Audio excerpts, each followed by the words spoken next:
வரலாற்று சிறப்புமிக்க யாழ்ப்பாணம் நல்லூர் ஸ்ரீ கந்தசுவாமி ஆலயத்தினுடைய முன்றல்ல நிற்கிறோம். 31/1/2026 இன்றைய நாள் காலையில் நல்லூர் கந்தசுவாமி ஆலயத்தில் இடம்பெற்றிருக்கக்கூடிய ஒரு சிறப்பான நிகழ்வு. பாரம்பரியமாக இடம்பெற்றுக் கொண்டிருக்கக்கூடிய நிகழ்வு கிட்டத்தட்ட 292வது ஆண்டாக இந்த வருடம் கொண்டாடப்பட்டு கொண்டிருக்கக்கூடிய இந்த நிகழ்வு என்ன விஷயம் என்று பார்த்தீங்கன்னா, நல்லூர் கந்தசுவாமி தேவஸ்தானத்தின் நெற்புதிர் அறுவடை நிகழ்வு தான் இன்றைய நாளில் காலையில் நல்லூர் கந்தசுவாமி ஆலயத்தில் இடம்பெற்றது. நீங்கள் அங்கே பார்க்கக்கூடிய மாதிரி இருக்கும்.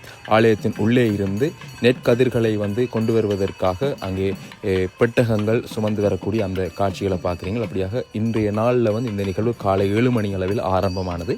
நாளைய தைப்பூச நாளுக்கு முன்னைய நாளான இன்றைய நாள் இந்த நிகழ்வு நல்லூர் கந்தசுவாமி ஆலயத்தில் மிகவும் சிறப்பாக இடம்பெறும்.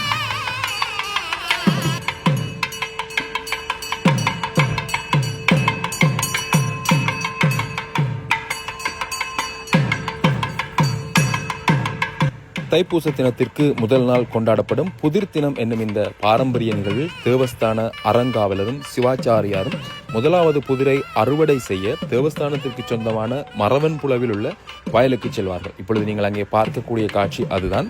ஆலயத்தினுடைய அறங்காவலரும் சிவாச்சாரியார்களும் இணைந்து அங்கே ஒரு வாகனத்திலே, ஆலயத்தினுடைய பாரம்பரியமாக இருக்கக்கூடிய இந்த வாகனத்திலே ஆலயத்திற்கே உரித்தான வயல் நிலம் இருக்கக்கூடிய அந்த பகுதியை நோக்கி சென்று கொண்டிருக்கிறார்கள்.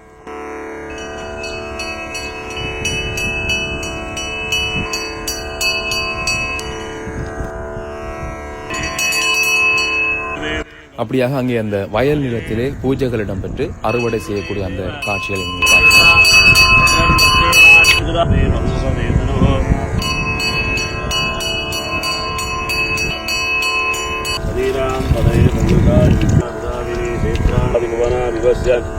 ஓம் பாஸ்கராய ரவதே லோக பிரகாசாய லோகசாக்னி திரிவிக்ரமாய ஆதித்யாய அம்சுமாதி திவாகராய ஸ்வத்வஜாய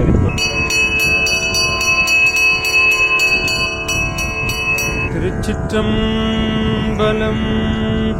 நீள நினைந்தடியே ஊமை நீத்தலும் கைதொழுவேன் வாழென கண்மடவார்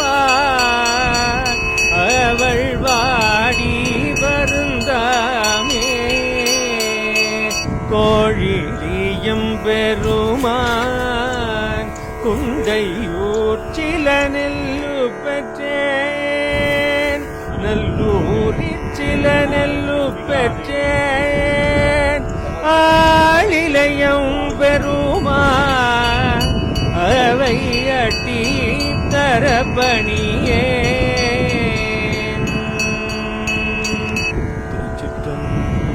அப்படியாக அங்கே வயலிலே பூஜை வழிபாடுகளுடன் அறுவடை செய்யப்பட்டு எடுத்து சுமந்து வரக்கூடிய அந்த நெல்லினுடைய அந்த காட்சிகளை நீங்கள் பார்த்திருப்பீங்க. அங்கே வரக்கூடிய அந்த காட்சிகள் தற்பொழுது இங்கே ஆலயத்தை நோக்கி மீண்டும் சென்று கொண்டிருக்கிறார்கள். இங்கே வெட்டப்பட்டிருக்கக்கூடிய இந்த புதிய நெல்லிலே இன்றைய நாளிலே நல்லூர் கந்தசுவாமி ஆலயத்துக்கு சுவாமிக்கு படையல் வைத்து பூஜைகள் செய்வது ஒரு வழக்கமாக இருக்கும். இவ்வழிபாட்டு முறை நல்லூர் ஸ்ரீ கந்தசுவாமி தேவஸ்தாலயத்தின் மரபாக பண்பாட்டு விழாவாகவும் பேணப்பட்டு வருகின்றமை ஒரு குறிப்பிடத்தக்க விஷயமாக இருக்குது. இப்புதிர் விழா 292வது ஆண்டாக, இந்த ஆண்டு 292வது ஆண்டாக இவ்வருடம் கொண்டாடப்படுகின்றமையும் சிறப்பான ஒரு விஷயமாக பார்க்கப்படுகின்றது. அப்படியாக மீண்டும் அங்கே ஆலயத்திற்குள்ளே அந்த நெற்கதிர்களை சுமந்து செல்லக்கூடிய அந்த காட்சிகளை பார்க்குறீங்க.